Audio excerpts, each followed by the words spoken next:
মাছ মা আজকে কি মাছ এনেছো? কি মাছ নিয়ে এসছি? এই দেখো বাজারে গেলাম, চিংড়ি মাছ।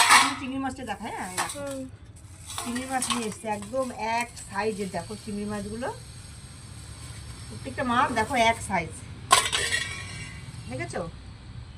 চিংড়ি মাছের মালাইকারি করবো নারকেল দিয়ে, আর কিছুটা দেখো চিংড়ি পটল করবো, ঠিক আছে? তুমি দেখে কিন্তু অবাক হয়ে যাবে। তোমার প্রিয় মাছ বলো তো কি এটার মধ্যে আছে তোমার প্রিয়? ইলিশ। হ্যাঁ ইলিশ। এই দেখো, দেখেছো? ইলিশটা ছোট ছোট ছোট ইলিশ নিয়ে এসছে, কিন্তু খুব ভালো মাছ, দেখেছো? কালো জিরে দিয়ে বেগুন দিয়ে ঝোল করবো, আর কিছুটা ভাপা করবো। তুমি যেটা বলবে যে ভাজা খেতে চাও, ভাজা খাবে ইলিশ মাছ।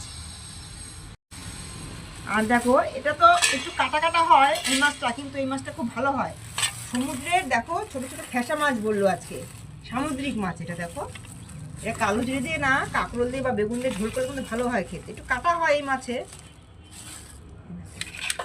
অল্প করে নিয়ে এসেছি। জানি না, তুমি তো বলবে মা কাটা কাটা। এই হচ্ছে আজকের মাছ বাজার আমার।